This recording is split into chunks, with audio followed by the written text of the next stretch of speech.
Naku po, mga minamahal, mukhang under maintenance po ang pag-iisip, utak ng ating Vice Presidente.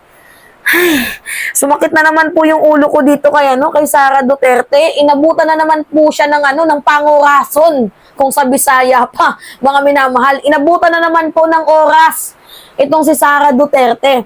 So after niya nga pong tirahin, itong si House Speaker Martin Romualdez at itong si Congressman Elizalde ko, abay meron siyang buwelta. Mga minamahal, wala talagang utak eh.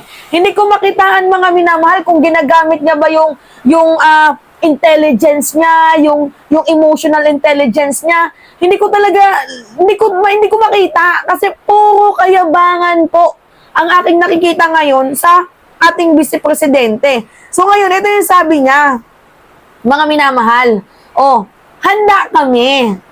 Handa ako sa Office of the Vice President na magtrabaho kahit walang budget.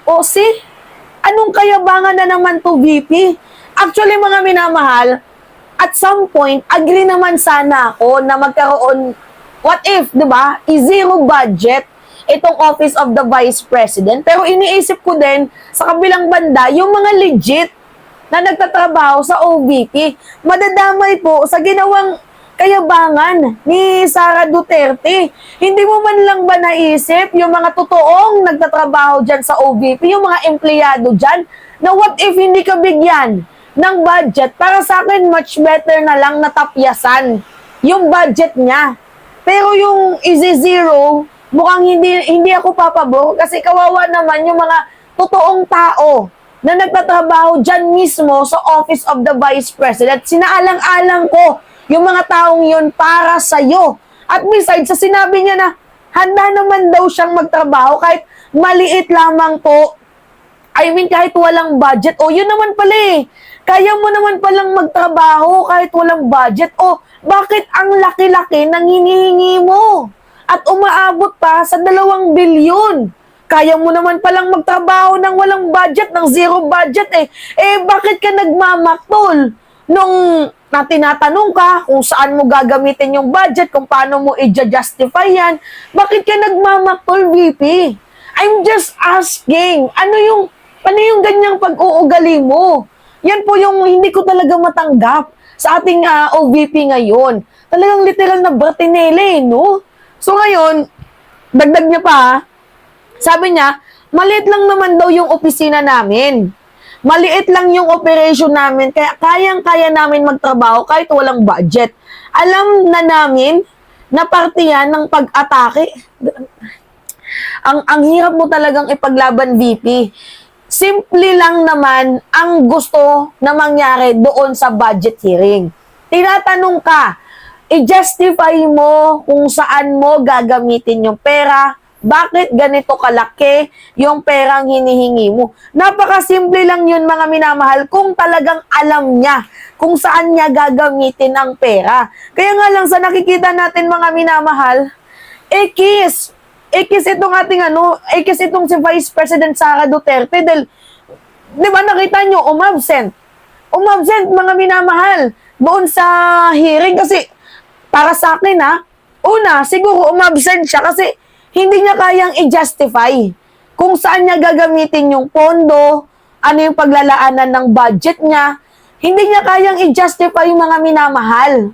Yun yung nakikita ko. 'Di ba? At pangalawa naman, kung umattend naman siya doon, mga minamahal, mabubusisi yung budget. So I think yung ginagawa niya is yung pinaka play safe na. Wala talaga sa choices, walang maganda sa choices kung umattend man siya or hindi siya umattend. Kasi mababaon siya eh. Pag umattend siya, talagang kukwestiyonin siya. Saan mo gagamitin? Bakit ganito kalaki? Kukwestiyonin siya doon, mga minamahal, which is tama lang naman yung gagawin ng mga kongresista. Kasi trabaho din ng kongresista na busisihin yung budget, lalo pat yung COA naglabas na, di ba, mga minamahal, na mayroong misuse funds. So, tama lang na questionin si Sara Duterte for transparency and accountability. Pero mga minamahal, can you imagine if umattend din itong si Sara Duterte? I mean ngayon na hindi pala siya umattend, di ba? Ang kinalabasan na itong mga minamahal is mukhang hindi maaprubahan yung budget na hinihingi niya. Kasi hindi niya nga kayang i-defend. Which is yun naman po, yung pinaka-safe na mangyayari. Kasi sinabi niya na, meron na siyang meron na siyang paunang salita na kaya niya naman daw magtrabaho kahit walang budget. So, inunahan niya na mga minamahal para medyo hindi siya mapahiya. Nagmumukha kasi siyang kawawa sa ginagawa niyang katarantaduhan eh. At meron din akong napansin, mga minamahal, itong ginawang pag-asta ni Sara Duterte, doon po talaga natin makikita na kulang siya sa intelligence capacity. Kulang siya sa IQ. Hindi lang IQ, mga minamahal, kulang din po siya sa emotional intelligence. Kasi, pansinin nyo ewan ko kung ako lang nakakapansin, kapag wala pong, tawag dito, walang rehearsal, kapag walang script, kapag walang extensive preparation galing sa kanyang mga advisor, sa kanyang mga host, laging lutang si Vice President Sara Duterte.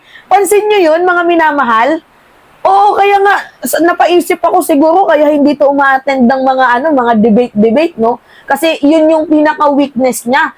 I mean, sa napansin ko siguro I think ito yung pinaka-biggest fear niya. Yung pinaka-tinatagong weakness. Kasi every time na nasusupalpal, itong si Sara Duterte, ang ginagawa niya, defensive, tapos combative. To the point na, why would you ask me? How dare you to ask me that question? Yung parang ganun, yung nagiging atake ni Sara Duterte. Kaya nga, napaisip ako, mga minamahal, siguro ito yung pinaka-biggest weakness na tinatago ni Sara Duterte na ayaw niyang mabulgar sa mamamayang Pilipino. Ewan ko lang kung some of you will agree with me. 'Di ba? Hindi ko alam kung lahat a-agree sa akin, pero sa aking nakikita, on point talaga, mga minamahal. I think this is the weakness, yung matagal nang tinatagong weakness ni Sara Duterte. Yung ama niya, matalino. Totoo, give that credits when the credits is due. Totoo, para sa akin, mga minamahal, na matalino itong si former President Duterte. Pero ito yung kanyang anak na mga tulongges, lalo na si Sara Duterte, hindi ko makitaan ng talino kasi unang-una, wala siyang, wala siyang prinsipyo. 'Di ba? Wala siyang tinatawag na core values. And yung dalawang yan, yung principle at core values, kailangan po yan sa isang tanyag at matatag na leader. So, if wala kang prinsipyo, wala kang core values, you are not able to be the leader of the Philippines kasi napaka-incompetent mo. Hindi natin kailangan ng incompetent, ng spoiled brat na leader dito.